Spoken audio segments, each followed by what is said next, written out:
Clinical and comprehensive from India as they brace for the Champions Trophy with a series sweep over England. The batters have a field day in Ahmedabad. 350 is crossed. India win by 142 and take the series 3-0.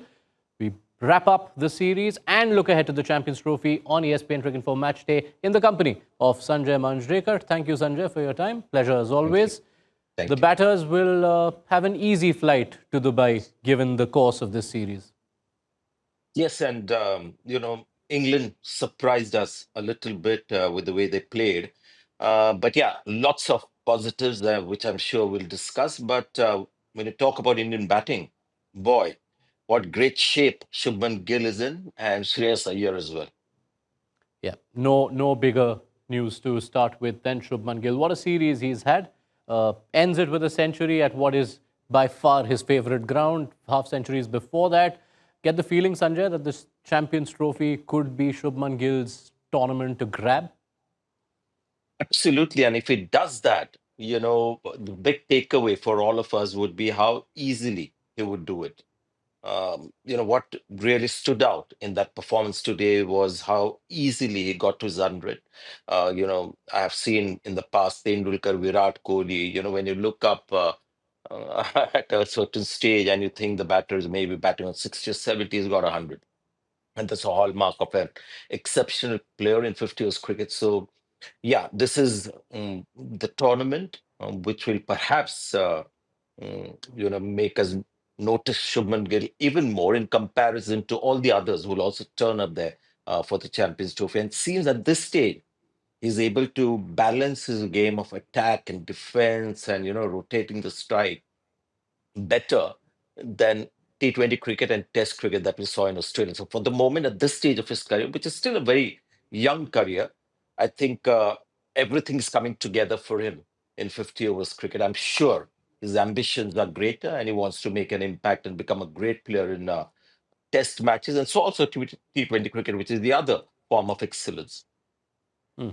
You brought up two names at the start, Shubman Gill and Shreyas Iyer. Let's dive into Shreyas Iyer. He's also made runs at every time of asking, coming into a series which would have meant a lot to him. To think that India were considering not playing him in the first ODI. Yeah, just imagine if he was left out, and I'm sure because of the amount of cricket that we see, international cricket and other, high-level cricket, that people also would not have talked too much about Shreyas Iyer being left out because he was like out of sight, out of mind. And I'm so glad he got the opportunity, and it's actually a case study. I really think coaches who worked with him or anybody who's been close to him in this time from the last time he played for India, which was, England, I remember, as a serious challenge. And obviously, he was there for the World Cup too. But this Shreyas Iyer, we have never seen a better Shreyas Iyer, the way he's batted. And something right has happened in this gap. And it just could be a nice case study for batters who are searching for form at the international level or want to raise their game, because this guy, I mean, it's amazing the transformation. He was always an exceptional player, but right from that first match and right from the first ball that he faced there, it's been perfection in the way he's batted. As far as the third ODI goes, there was a half centurion tucked in between Gill and Iyer. Huge sense of relief for Virat Kohli, without doubt, whose last half century in this format came the last time he played an ODI in Ahmedabad. We won't mention that game again. But what did you make, Sanjay, of Virat Kohli spending some time in the middle in this format that he loves so much? See, I expected Virat Kohli to get runs. And he didn't play the first game. So, I predicted that he might just end up being the highest scorer in the series because this is the format that allows even an out of shape, form wise, exceptional batters to get into form. Even if your form is poor and your abilities have dwindled, and those are severely tested in the other two formats, which are sort of extremes of one and the other. 50 overs cricket allows people like Virat Kohli and Rohit Sharma to get that form back, get international runs, and some sense of confidence. The pressure is lessened. But he knows, I think everyone knows, when you see Shubman Gill and Shreyas Iyer bat, you can see how a batter looks when he's in his prime. And even after that 50, you could see that Virat Kohli is not quite at his best, and we've seen Virat Kohli's best. So that is something that came through for me, that he's still looking for that innings that gets him, right at the top or close to the top, not with scores, with the way he just bats. One of the things on your wish list for this last ODI was some time in the middle for KL Rahul, who in the previous two games had just come right at the end of chases which had already been secured. He got a bit of a stay. What did you make of KL Rahul's time in the middle?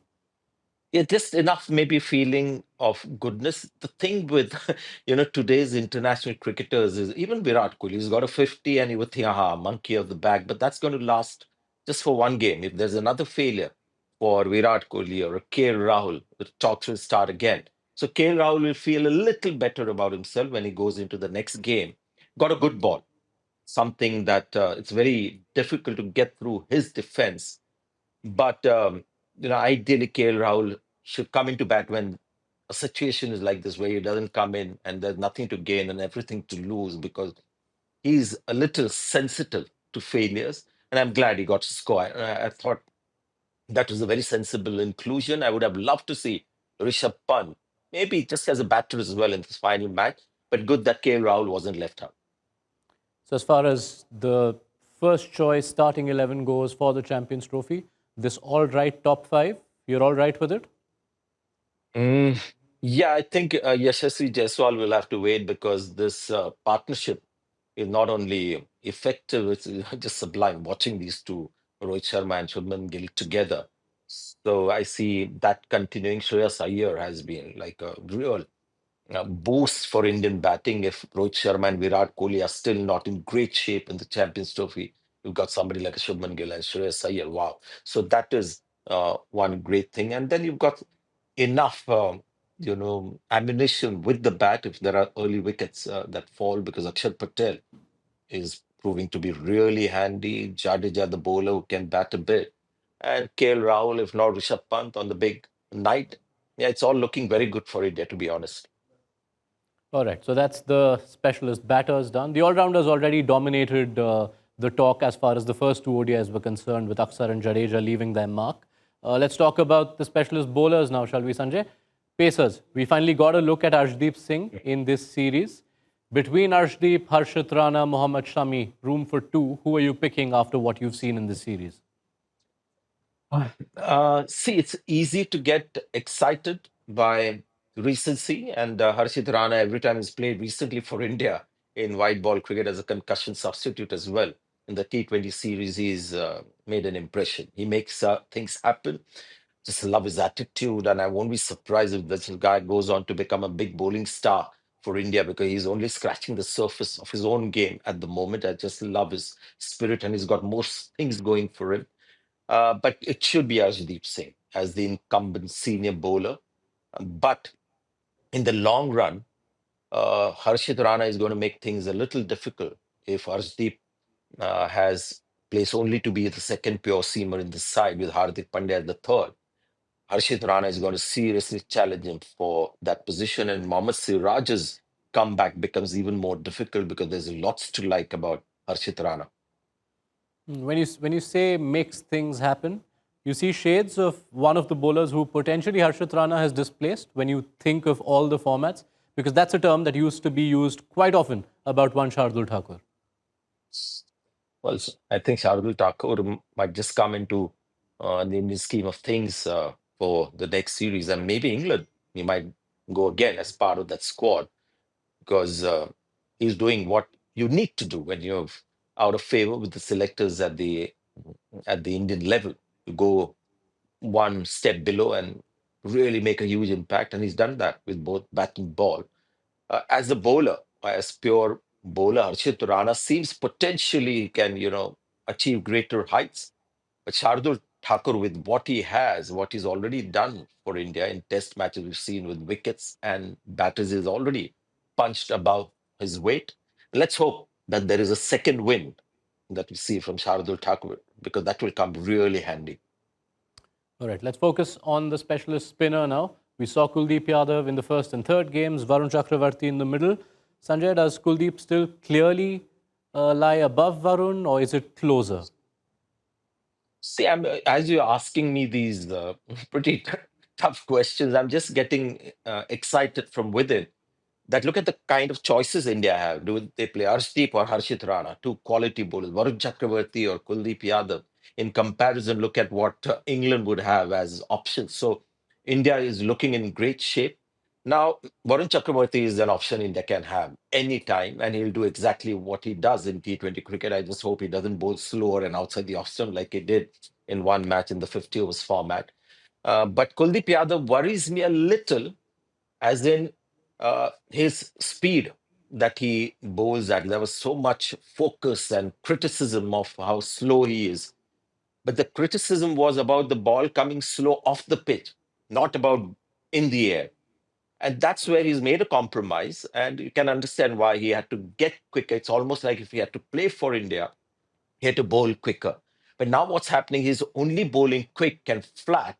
And his real greatness is the deception and the turn. And the quicker you bowl, the less you're going to achieve that. So you become more pitch dependent. Now, in comparison, I thought Adil Rashid had a great series because he was bowling to a quality Indian batting lineup.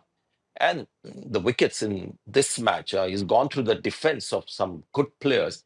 If you look at Adil Rashid's speed along with the variations, he's oscillated from mid 70s to late 80s and even in the 90s kilometers per hour. Whereas Kuldeep Yadav has just remained in the 80s and more in the high 80s. So maybe Kuldeep could take a leaf out of Adil Rashid's book because Adil Rashid looked really good.